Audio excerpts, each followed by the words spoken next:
So here's a huge question. What actually makes something good? Is an act good on its own, or is it only good because, say, God tells us it is? This idea is the absolute core of what's called divine command theory, and that's exactly what we're going to unpack today. I mean, just think about that for a second. Is an act good just because God commands it? This one question really puts you at a crossroads, doesn't it? It forces you to think, is morality some kind of cosmic law that even God follows? Or is it literally just whatever God decides it is? Your answer here, it changes everything about how you see right and wrong. All right, so here's how we're going to tackle this. First up, what exactly is divine command theory? Then we'll get into a classic problem from Plato that really shakes things up.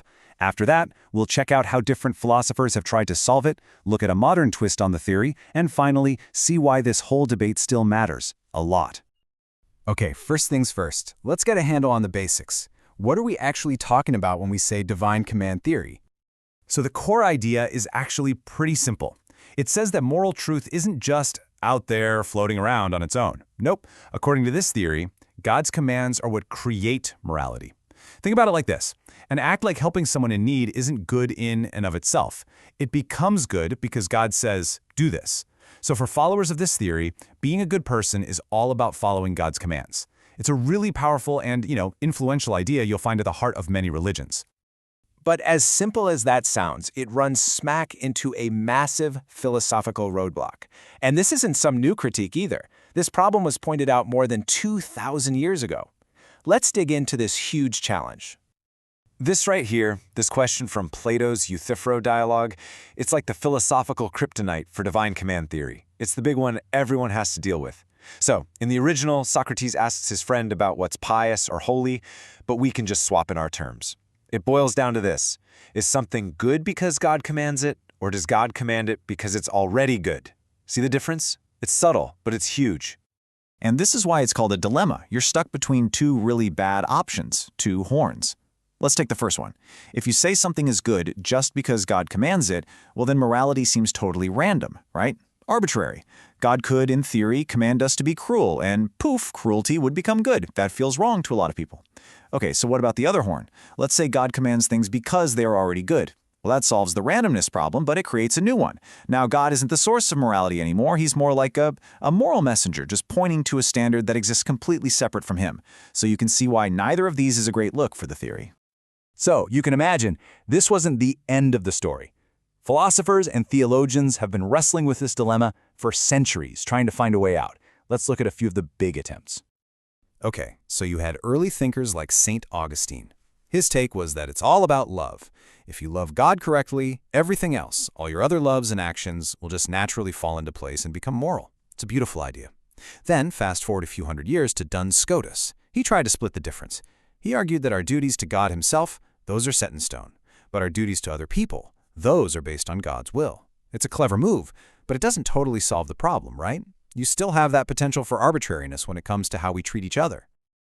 And then you get someone like William of Ockham, who took a much more hardcore approach. He basically looked at that first horn of the dilemma, the one where morality is arbitrary, and said, yep, I'll take it. He bit the bullet, as they say. He argued that if God commanded us to be cruel, then yeah, being cruel would be the right thing to do. For Ockham, God's power is absolute. End of story. It's a pretty intense view that puts God's total freedom above everything else.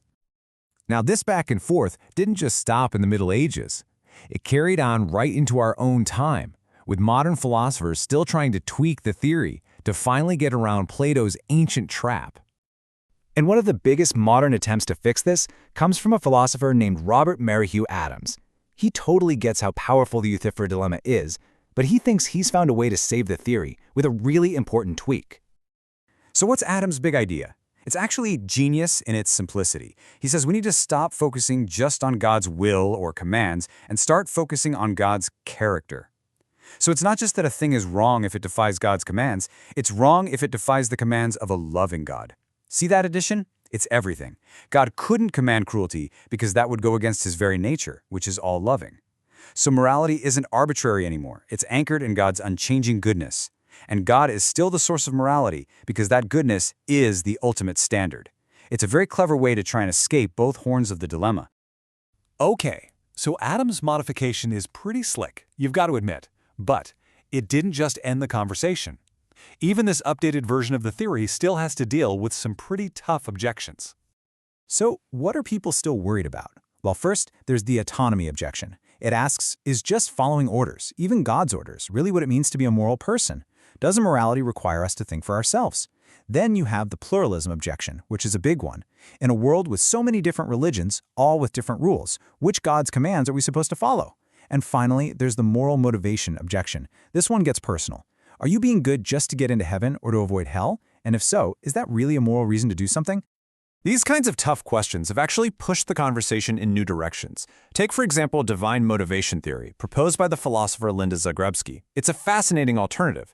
Instead of focusing on God's commands, it says we should look at God's motives and his character. So morality isn't about following a rulebook. It's about trying to imitate the virtues we see in God's own character. It's a subtle shift, but a really important one. And that brings us right back to the biggest question of all.